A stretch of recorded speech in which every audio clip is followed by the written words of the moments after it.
Dallas Cowboys post-game show is brought to you by AT&T. More for your thing. That's our thing. Geico. 15 minutes could save you 15% or more on car insurance. Miller Lite, the only beer of the Cowboys.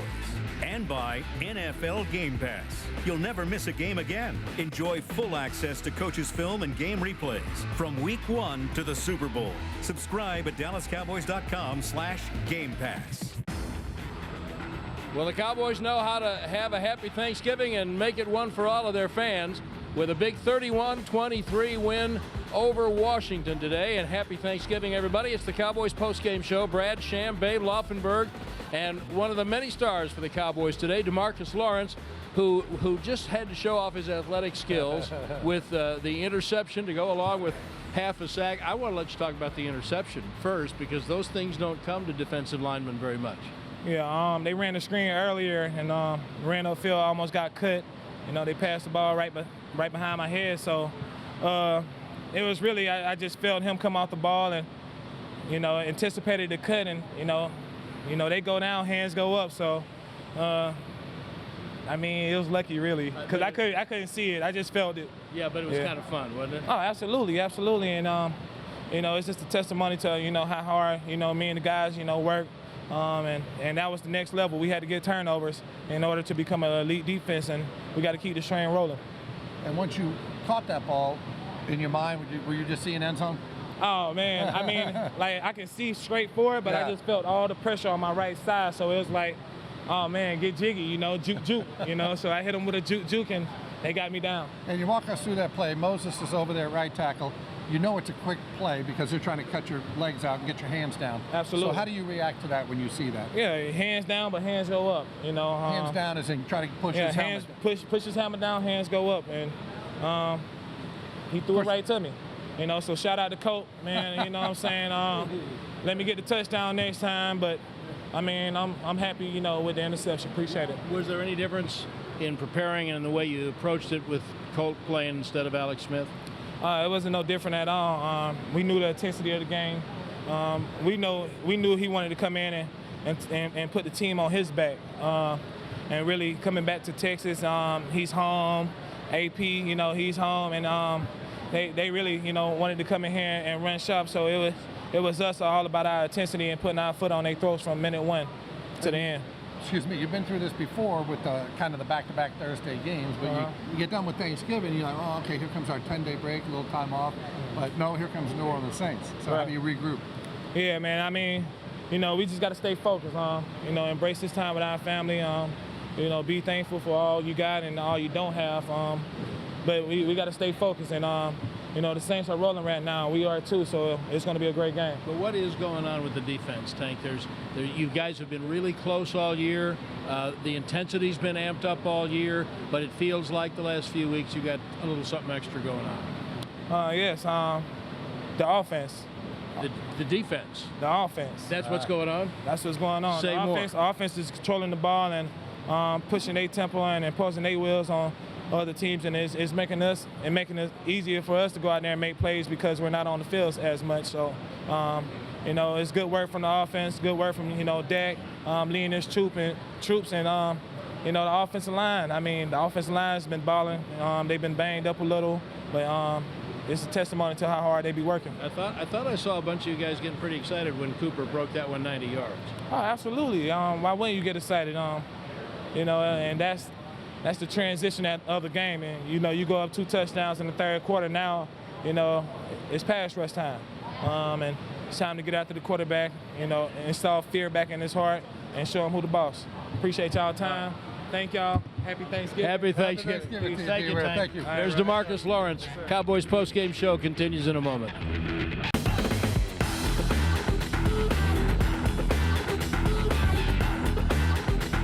Welcome back to the Cowboys postgame show. Brad Sham, Babe Laufenberg. Happy Thanksgiving to everybody. And here's everybody's newest favorite Cowboy, Amari Cooper, with a phenomenal day. Way to make yourself go right up the charts in Cowboys fans' hearts. Thanksgiving is a tremendous tradition around here, of course. What was that like? That was quite a fun day, I would guess. It was. It was really fun. Obviously, the atmosphere out here is great. So when you come out here and have a pretty big day, it's phenomenal, man. Especially to have it on Thanksgiving when everybody's watching. And you seem to be a big part on third down today. You had 4 receptions on third down, including the 40-yarder. So that just come up that way, or did you know kind of when you looked at the game plan when they laid it out on Monday that, oh, this is going to have my number on it? I think it's more of a thing to where if they throw it to you on the first third down and you convert, the OC is probably like, you know. Well, and you did. You got it on the first third down. You got it on the second third down, and you converted both. Right. So I think it's more of that. And were you gassed at all because you went for 40? Defense goes out there. You come back, one play, run, then you go for 90. So at that point, you're like, okay. I wasn't gassed. I'm an athlete, man. I know you're an athlete, but I'm an athlete. No, I wasn't tired. No. All right, well, walk us through those plays. We'll just talk about the 40-yarder first. So the 40-yarder, I've been running a lot of slant and under routes since I got here. And I ran a couple before I ran that one in this game.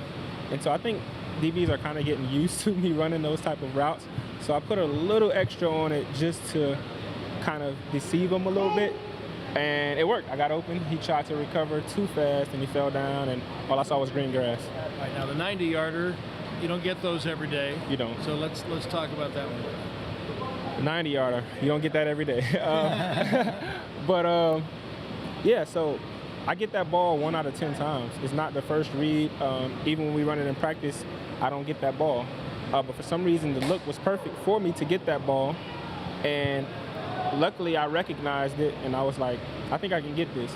And I just ran through. He threw it to me. The guys couldn't tackle me. And I saw green grass again, and I just ran. you've been here for 4 games now, Amari. At what point did you get comfortable with both kind of the environment and with your teammates?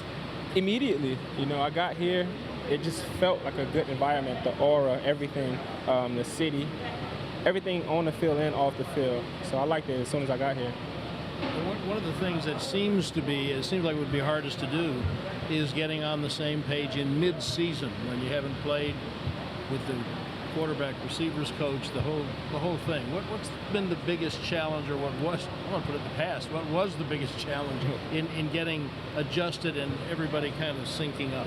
It wasn't really a big challenge just because of a couple of things, really. The offense we run here, it really caters to my style of play. That's one. So I was lucky to come into an environment like that. Lucky to come into an environment where I have Dak Prescott, a quarterback who, you know, if I come to him and I tell him that I see something, he's like, okay. And he listens, and then we go out there and we do it. And so for some reason, that chemistry was just on point as soon as I got here. And, you know, I can only thank God for that. As you well know, Amari, when they come back to the huddle, there's 5 guys who are telling the quarterback, hey, I'm open, I'm killing my guy. That's why he was a quarterback. He knows that. Yeah. But when you come back and say, I'm open, you are open. And so when that comes up, when it keeps coming up, again, the relationship you're developing with Dak, where can that thing go? Well, first of all, I don't really come back and tell Dak that I was open. Because he's already thrown you the ball. He knows you're open, of course. Right, I just try to get open. You know, obviously he'll see it on film or something if he missed it or something like that. But I just try to make the plays that come my way, and I think that builds a lot of confidence with your quarterback, obviously, and he'll keep throwing you the ball. And we talked about your teammates, but how's it feel too? You've had them before at other plays, but all the Coop chants going, and you got 90,000 people here on a Thanksgiving. Right. I mean, like I said, it never gets old, man. Yeah. It never gets old. It's such a great feeling. Maybe you can say something quickly about how the offense and defense seem to feed off each other. They get turnovers. You guys have a little bounce in your step. You break a big play, they're on fire. How does that work? Listen, man, it's fun. It's fun to watch that defense go out there and make plays, to rush that quarterback, to create those turnovers. And when you see those guys out there hustling and really dying to make a play, we go out there on offense and we try to do the same thing. So I think that's the answer to that question. We really feed off each other in that way. Okay, Amari, so you got your phone in your hand. You came into the locker room. How many text messages were on there? I had a couple. I don't know. A couple thousand? I'm sure you had a couple. Yeah, I had a couple. Cowboy fans are really happy to have you here. We're very grateful for your time. Happy Thanksgiving. Congratulations on that. Thank you. Appreciate your time. You bet. That's Amari Cooper. Cowboys postgame show continues in a moment.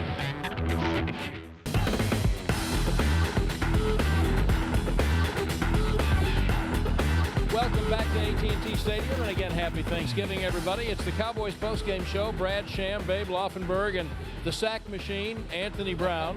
Now, look, it's not, I don't care if you're a defensive end or a cornerback. When you get a sack and an interception in the same game, that's worth talking about. Which one makes you happier? Oh, definitely the sack. Well, way more happy with the sack. You know, I even with the D-Law, I say, I got more stats than you today, boy. Because he only had a half a sack. I got a whole. So, you know, I was so happy with that. All right, well, talk about the play. Just take as much time as you want. I mean, it was just an inside blitz for me, and I was one-on-one with the back, and, you know, I got around him and got to the quarterback, and I just made the play, really. It wasn't nothing crazy. Yeah, and you guys had brought a similar blitz before a couple of times off that slot, but coming to the outside with you, and this time you topped up underneath. So you kind of just being smaller than those offensive and defensive linemen, can you just kind of sneak in without getting seen, almost like a stealth bomber? Yeah, kind of. You know, when I was coming on the outside, I was getting close, but I just wasn't getting there fast enough right before he threw the ball. And today, when I got one on the inside, he just stepped up in the pocket. Luckily, I got good coverage in the back end to make him hold the ball and made me get to him. You know, it's funny. Comedians want to sing, and singers want to act, and you, I know, want to talk about the sack all day long. But the pick, that's a momentum changer. Those things can be game changers. And I know that your defense has been working to try to get those. So talk about that one, and then talk a little bit about what was going on with the defense to get so many of them today. Oh, that pick was huge. You know, 'cause none of the corners had a pick before today. So, you know, I finally got the first pick for the corner. You know who pointed that out on the air? You did? You did? Yeah, so I already knew it, but I was just waiting for one of us to get a pick to finally bring it up. And when I finally got it, I'm like, okay, I'm glad I got it. So now these next 5 games, hopefully it could start rolling, because they say they come in bunches. So we'll see. And it's interesting because I always say you're never going to dominate another NFL team for 60 minutes like some college teams can do. But they come out, first series, you go 3 and out. Second series, you get the pick. So is there a tendency to say, wow, this is going to be our day? Once those 2 drives happen like that? It's a rivalry game, so we already know it's going to be a tough game from the jump. We know it's not going to be a cakewalk. We know they're not going to give up. We're playing for first place in the division. Nobody's not going to lay down and just give it to us. So once we came out and got those 2 turnovers, it was kind of the same thing we did against Tennessee, but we just had to finish today. That was the difference. And I was going to bring that up, the fact that you started off great against Tennessee. You had turnovers the first 2 possessions, almost got one on the 3rd possession, and could not sustain it. So what's happened with the defense? Why are you better now? You know, I feel like we communicate and we just playing free, playing loose. The people on the field, they know what they're supposed to be doing, and they're doing it. You know, they just triggering it, not hesitating. There's no doubt in their mind, and we just playing together. And Anthony, when you look at this game, you think Alex Smith, running quarterback, all that, we know that. Here comes Colt McCoy, and I think he ran around even more than Alex Smith ever did. Right, yeah. But it puts a lot of pressure on the defense because he had broke contain any number of times in that game. So at what point do you know, okay, that quarterback's out of the pocket? Because when you're locked in man coverage, you can't see him. I know, that's the hard part, but what tells you, okay, plaster?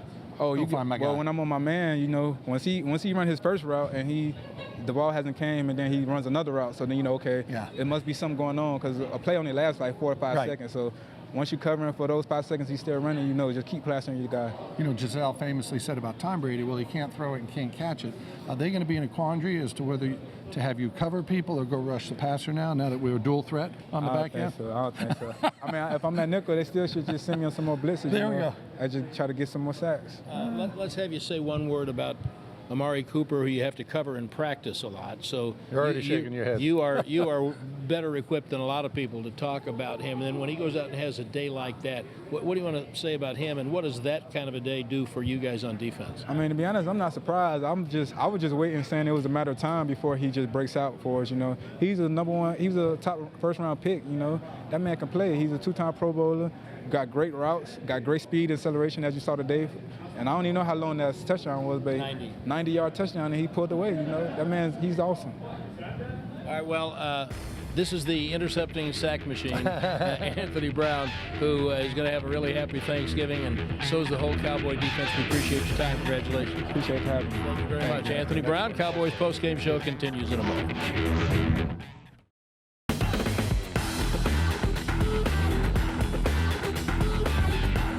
Once again, again, happy Thanksgiving, everyone, and welcome back to the Cowboys postgame show. Brad Sham and Babe Laufenberg, and 1,000-yard rusher Ezekiel Elliott. Another huge day. Congratulations on the 1,000 yards. Glad you could get 100 while you were getting your 1,000. How much does that still mean to you? It means a lot. Just being able to go out there and rush for 1,000 yards. It's definitely a milestone for each season. That's something, you got to shoot for every season. We got to thank those guys up front. They've been blocking their tails off, especially these last couple of games. And, we got some momentum right now. We got to keep building on it. And you had momentum right from the get-go today because first drive, 75 yards, you cap it off with a 16-yard run. When you score on that first drive of the game, what does that do for your offense and for you? It just gives us a lot of confidence going into the rest of the game. It's nothing like coming out in that first drive and driving down the field, getting a touchdown. And so, that's really important for us. 32 touches today. How many is too many for Zeke Elliott? No such thing. 50? No such thing. Really? Is that right? As many as they need to give it to me. At what point does feed me become, hey, I'm full over here? I don't think it does. Never ending. You've never been full yet. That's fine. But we were talking about the fact that those last couple of possessions especially, hey, they're going to put 30 men in the box, and you're getting the ball. And everybody knows it. They know it. You know it. Can you describe what kind of a grind that is? Definitely kind of sucks sometimes, but when you get in that 4-minute offense, you gotta eat that clock up, and you gotta go out there and try to get first downs on the ground. And O-line did a great job of going out there and getting a couple first downs in those 4-minute times, and just, he's asking me how does it feel, but how does it feel for the O-line when there's two more guys and they have the block in the box?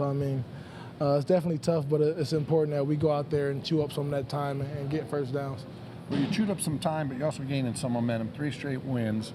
How much more fun is playing football when you're on a roll like this as opposed to where you're stumbling around a little bit? Oh, it's definitely super fun, especially with this group of guys. And we just got to make sure that we stay grounded.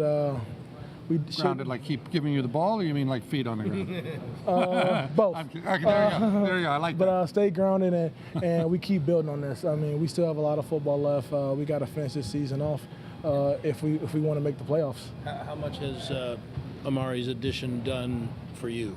It helped so much. You've seen since he's been here. I think you can go and look at the numbers, but I think you saw what he was able to do today. I was telling him all week. This is a big week for you. You got to go out there and have a big game. And he went out there, he answered that, and he went and played incredible. I have a question for you, Zeke, and you may not be able to answer right now. Maybe you need some time, get back to me or whatnot. But who do you like this weekend, Michigan or Ohio State?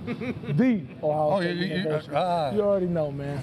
1,000-yard rusher, another 100-plus today, another huge contribution for Ezekiel Elliott. Thank you. Appreciate your time. Happy Thanksgiving. Oh, you're welcome. Happy Thanksgiving to you guys, too. Ezekiel Elliott will be back when the Cowboys postgame show continues.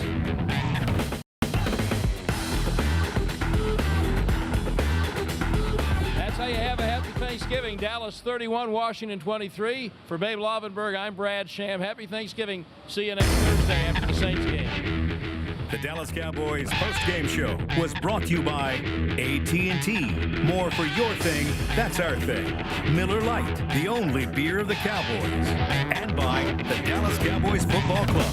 Want to tour AT&T Stadium? For more information, call 817-892-TOUR.